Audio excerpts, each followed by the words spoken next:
This is CBC Vancouver News.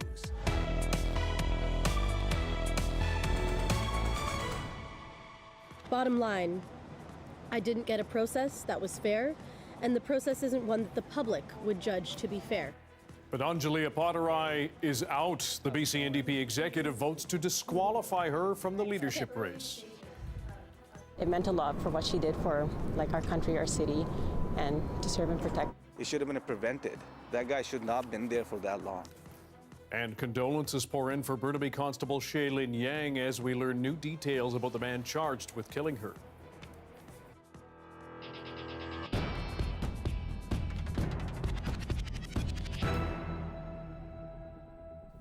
Good evening, I'm Dan Burritt. Thanks for joining us. Breaking news tonight, the race for the BC NDP leadership and BC's premiership is now back to one. Tonight, the party's executive says it has voted to disqualify candidate Anjali Apatarai. The decision comes after a 3-hour meeting. As we told you last night, a leaked report from the party's chief election officer recommended Apatarai be turfed. It found she violated campaign rules by working with third parties to artificially boost party memberships, allowing them to vote in the leadership contest. It says the improper coordination played such a big role, it's now impossible to create a level playing field between the two candidates. In a statement tonight, the party president says this has been a challenging period for members of the party, and I thank election officer Elizabeth Cole, the party's table officers, and the executive for their dedication to their roles. I know they do not make this decision lightly.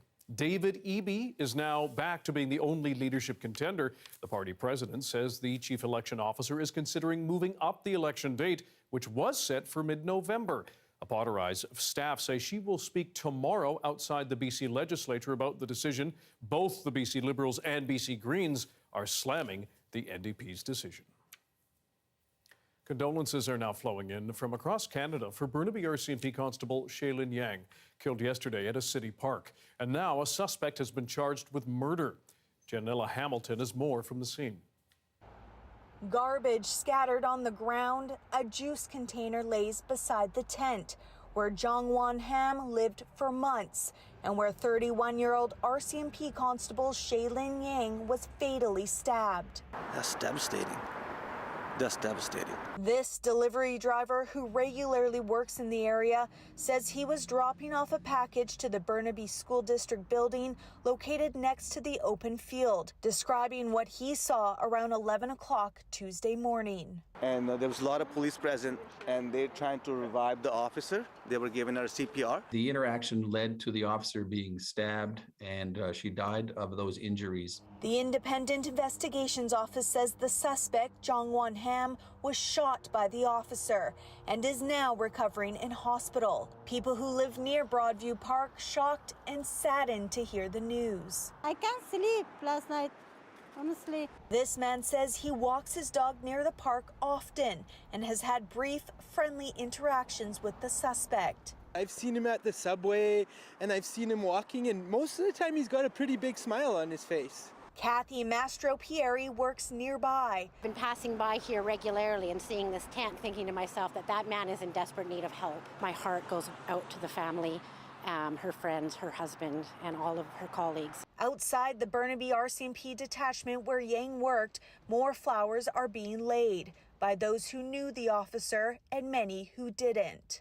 To go into this line of work and to help people and then to have to pass away on the job, it's very heartbreaking. Heartbreaking for the community and for the officers who dedicate their careers to keeping the community safe. We're trying to do our best on the ground, but we need a lot of help from provincial and federal governments. The IIO has not released details about whether or not mental health issues played a role in the fatal altercation, but as a longtime mental health and addictions worker, Mastro-Pieri says the placement of the tent in the middle of an open field could be due to the suspect's paranoia. We go in every day with the anticipation of not knowing what's going to be coming down the pipe. The IIO says there's a lot of surveillance footage from the building next to the athletic park where the tent is located. With this footage, investigators believe they will be able to get a much clearer picture of what may have led up to the fatal altercation in the coming weeks. Janella Hamilton, CBC News, Burnaby. Our Jason Proctor has been looking into the background of the man charged in Yang's killing. Jason, what more do we know about Zhong Wanham? Well, Dan, I mean, I think the most notable thing for many of your viewers will be that he was actually, there was a warrant for his arrest out at the time that this alleged murder happened. That was in relation to an assault charge that was sworn against him in March 2022. That was one of 2 assault charges he was facing. There was another one still outstanding before the courts from February 2021, and in that instance, he was also charged with resisting arrest by a police officer. And so, as I say, what happened? He was released, you know, in both of those cases, both of those situations, with certain conditions put on him, including, you know, report to a bail supervisor, be of good behavior, and most notably that he should not possess a weapon. He didn't show up for court in September related to the most recent charge, and so this bench warrant was issued for his arrest. That remained unexecuted. You know, he wasn't arrested. He was supposed to actually have been in court on Monday in relation to that assault charge, but he wasn't there. And so I'm sure many people will have questions about this because it obviously fits into sort of an ongoing public debate about whether sort of the bail system is working. We've certainly heard criticism from police and politicians about that. What happens next in his case, Jason? Well, in regards to the sort of specifics of his case, he made this appearance today, you know, from hospital. Actually, his next appearance in relation to the murder charge and these 2 assault charges is going to be in November 2nd. And so he'll appear then, and now we'll see this process begin as investigators and prosecutors build their case against him for the first-degree murder of Constable Shaylin Yang. All right. Jason Proctor, thanks very much. Thank you. It was another day of choking haze across the South Coast and other parts of BC as wildfires here and in Washington State degrade our air quality. Corey Bullock has more from Chilliwack. I'm here in Chilliwack, where you can clearly see a thick blanket of smoke covering the city. Residents here have been dealing with this smoke for the past couple of days. It's been this smoke is really bothering us a lot. We've noticed people walking around with their masks too. It's been quite smoky. We're not enjoying this, but hopefully the rain will come like they said tomorrow, we're hoping. While driving here today, you could see the air becoming thicker and hazier. When you open your doors, you can smell the smoke immediately. According to the website IQ Air, the air quality index here in Chilliwack is at a hazardous level, 396 as of this afternoon. That's 69 times what the World Health Organization considers to be healthy. Environment Canada is forecasting more smoke for the region tomorrow. Rain and cooler temperatures are expected for this coming weekend, which would be a welcome relief for residents who have been dealing with this smoke. Corey Bullock, CBC News, Chilliwack. People across BC voted on Saturday in municipal elections, and many municipalities saw big changes, even inspiring reaction on Parliament Hill. But as our Justin McElroy shows us, the conclusions some federal and provincial leaders are arriving at deserve a closer look.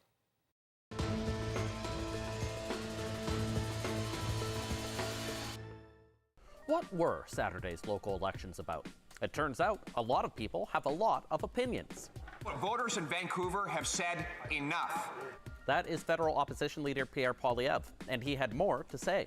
They have fired the NDP mayor and rejected the radical policies and instead voted to remove the gatekeepers to build more affordable homes and bring in common sense laws to restore safe streets. Now, Sim and Stewart's housing policies were pretty identical, but Sim did talk about less red tape and more police, so we'll give him 2 out of 3. But he wasn't the only Conservative in Parliament to interpret the results. Vancouver, Surrey, and White Rock residents elected new mayors who will get serious about violence in our communities and remove gatekeepers to build more homes. I don't recall White Rock and Surrey's elections to be about violence and gatekeepers so much as Doug McCallum's foot and council dysfunction, but that wasn't Findley's real argument. It was this. British Columbians rejected and repudiated left-wing politicians for the mess they've made of our cities. So this wasn't just a Vancouver thing, it was a BC thing. Unless you think that was confined to Ottawa, here was the provincial opposition party's argument. There was a very strong message of change And that was a message that was given right across this province. But was it really right across the province? Certainly Vancouver changed. Voters did reject a mayor who was seen as soft on crime, who said his opponents were in a competition to arrest the most homeless people. But Vancouver is not all of British Columbia. Population-wise, it's just 13% of it. And when you look right across the province, you see a different story. Here is a chart. It shows the number of local officials seeking re-election across all BC, election after election. And it shows that overall, there was no giant change. That isn't what opposition politicians claim, though. When you look across the province this weekend after the last municipal election results, where almost every NDP slate that was endorsed or supported by the NDP members went down to defeat and were not re-elected. In reality, NDP-supported candidates swept to power in Langford and Maple Ridge. They continue to hold power in Victoria and Burnaby and New Westminster. Left-wing politicians should look at the results of Vancouver's election and take home some lessons. But those on the right should also remember the old axiom, all politics is local.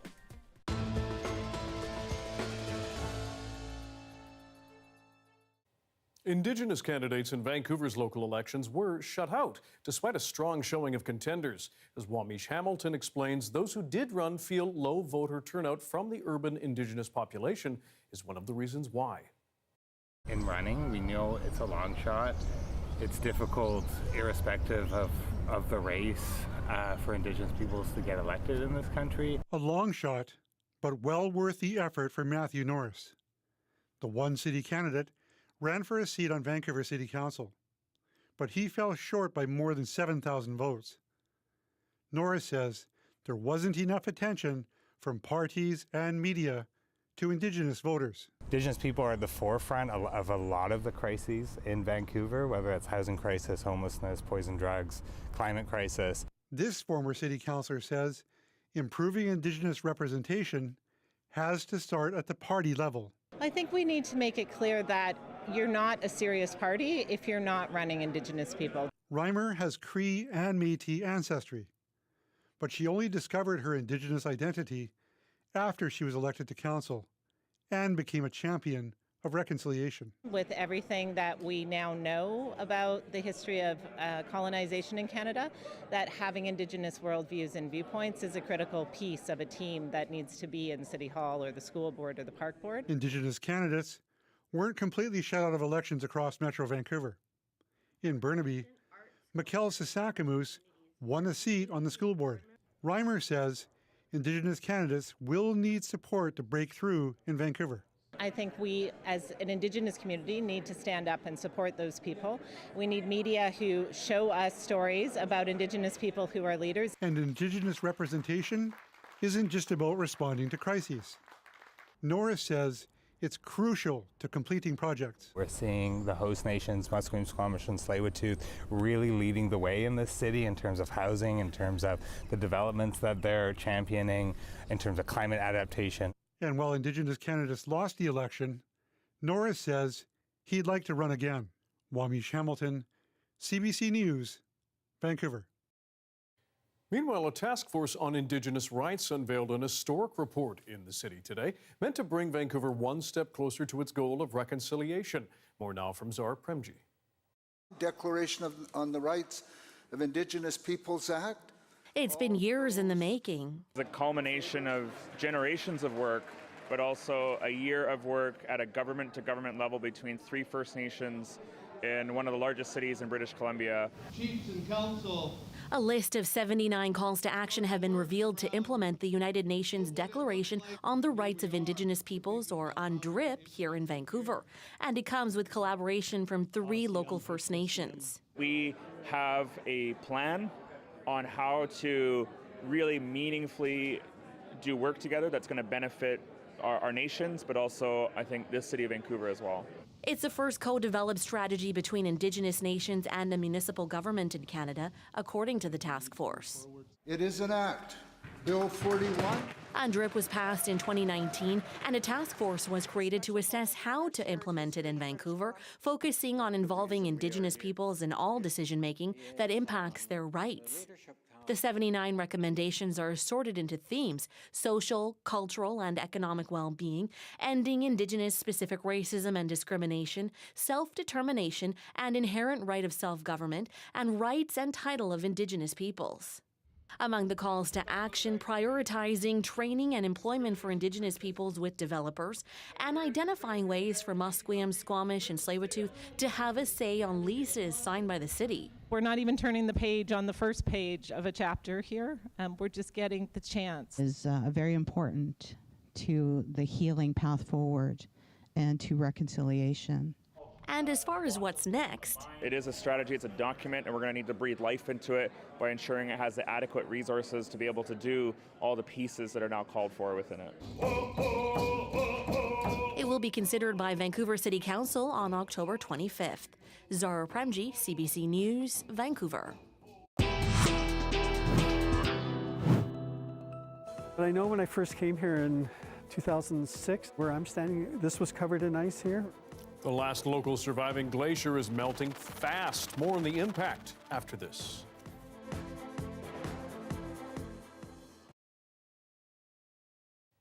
Thank you for watching our commercial-free live stream tonight. 3 Migmaw artists have brought a 180-year-old regalia back to life. It took them more than 2,700 hours to finish the O'Halloran coat.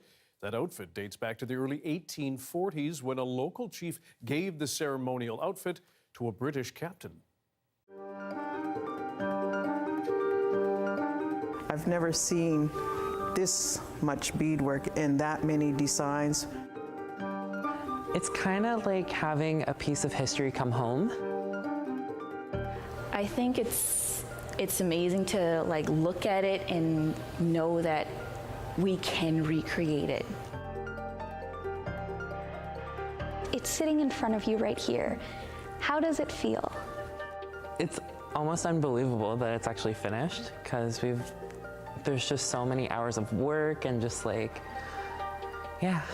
beads at a time. It's exciting and then sad at the same time, but it was such a beautiful experience, and getting to see a lot of the designs that my ancestors did that I never even knew about.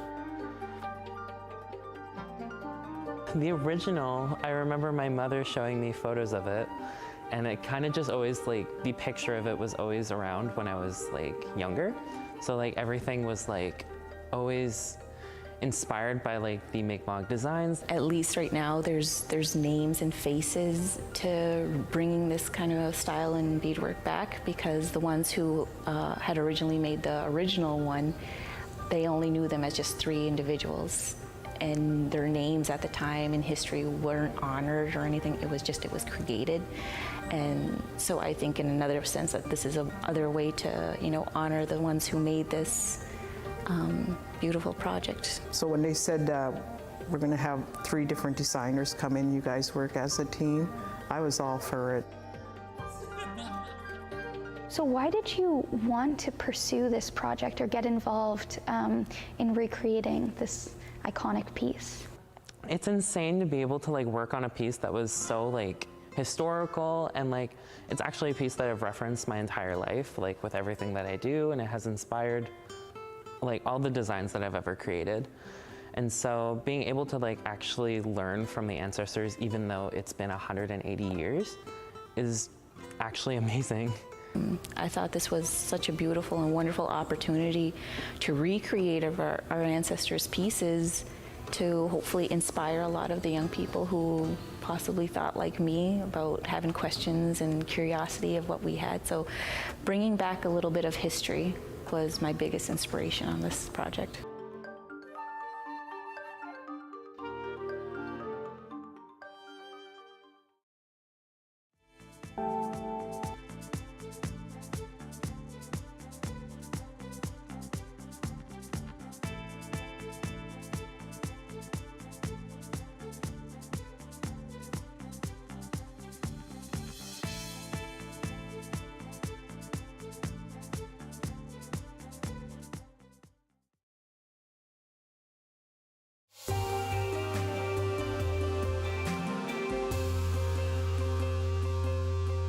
It's a glacier in our own backyard, responsible for some of the water flowing into taps in Coquitlam, but it's disappearing fast. Ali Petarge has more.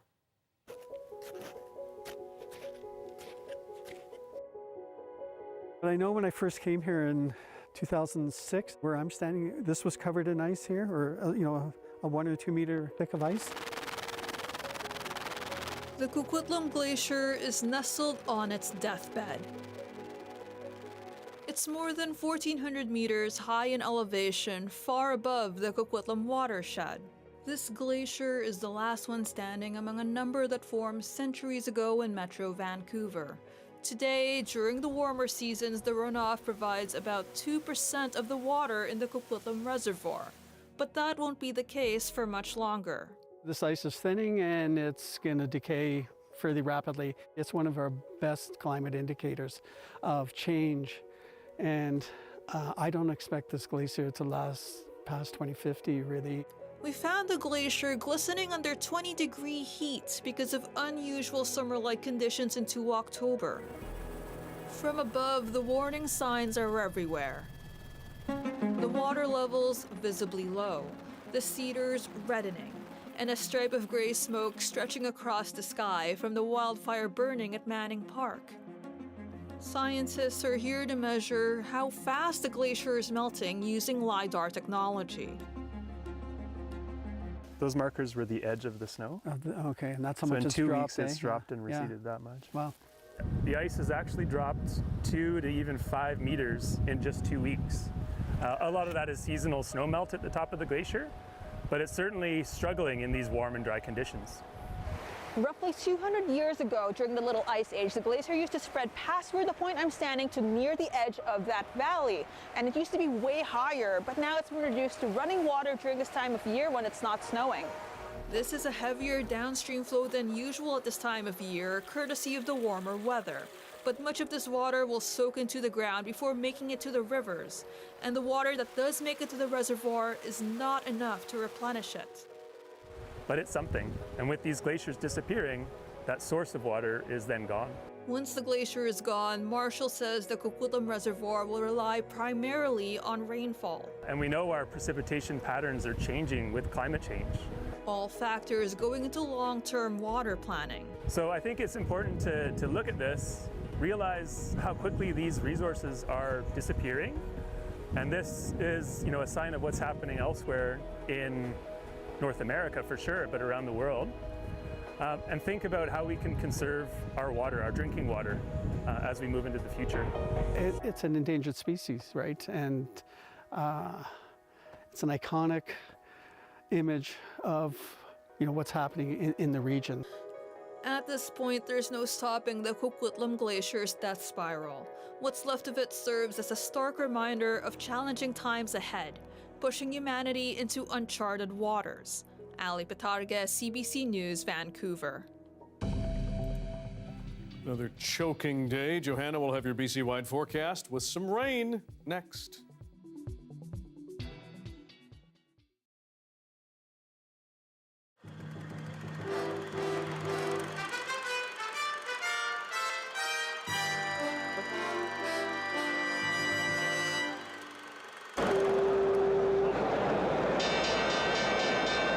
No one has seen anything like it before. Fear, pandemonium, and incredible force wreaking havoc in financial markets throughout the world. The market day began in Asia. The Tokyo Stock Exchange saw its 6th largest drop. Hong Kong and Sydney, their worst drop ever. The London Stock Exchange plunged 13%. The Paris Bourse 15%. Everywhere there were concerns about rising interest rates, rising inflation, the weak US dollar, and the potential for a recession. It's the old adage, when the States coughs, the rest of the world catches a cold. It's down 193 now, volume 333 million.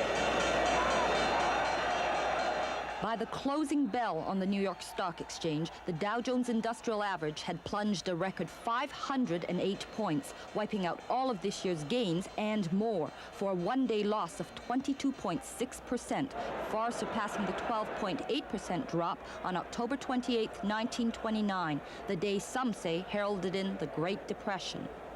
Yeah, give me a little water and a couple of aspirins. I feel like I could use it.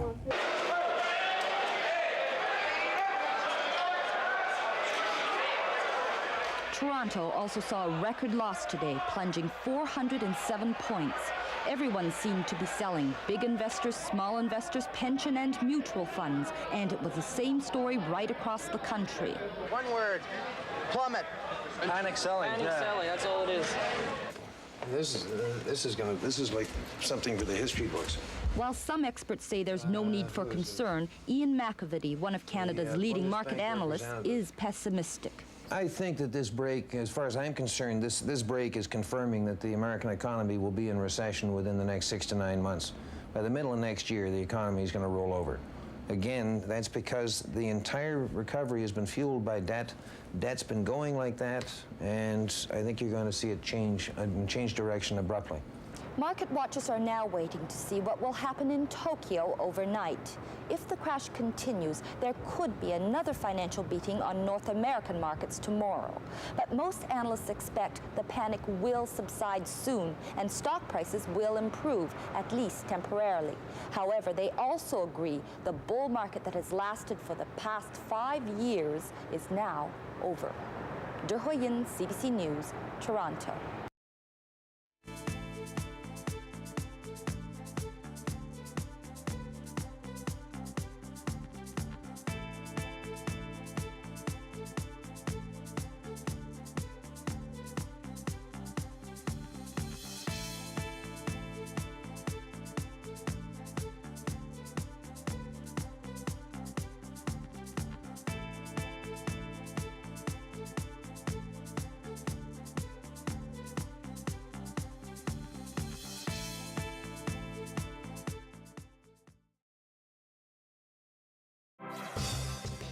Hi, I'm Amy Bell, and here's what's in your CBC Vancouver inbox. Support Cystic Fibrosis Canada with Gloria Makarenko at the 22nd Annual 65 Roses Gala on November 19th. Get tickets to the glamorous event at 65rosesgala.com. And the Chutzpah Festival returns on November 3rd to 24th with an exciting lineup of performances including dance, music, theater, and more. Visit chutzpahfestival.com for tickets and more info. The weather update is brought to you by Direct Buy Furnace, installing the most reliable heating and cooling brand. It's hard to stop a train.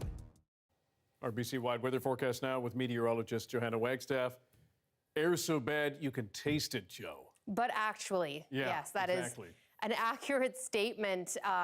In fact, parts of Metro Vancouver today, the worst air quality anywhere in the world. In fact, Vancouver was number 2 based on a Swiss air quality source when it comes to fine particulate matter. And we saw that especially down in through Abbotsford. 300 when you're measuring PM 2.5, that's the particulate matter of wildfire smoke. Anything over 300 blocks out the sun.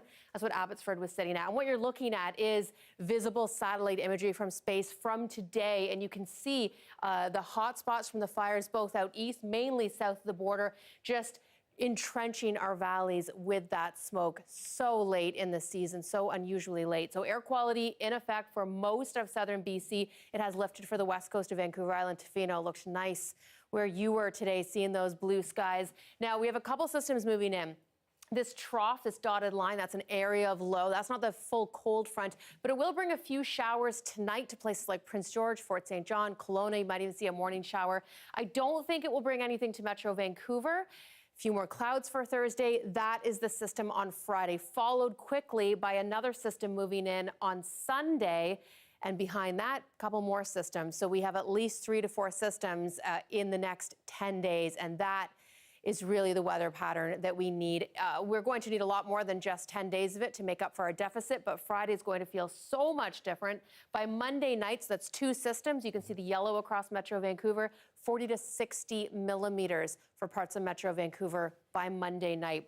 Tomorrow, you can see the rain already starting to move in tomorrow night, but most of tomorrow is dry. It's Friday that we'll look for that 10 millimeters.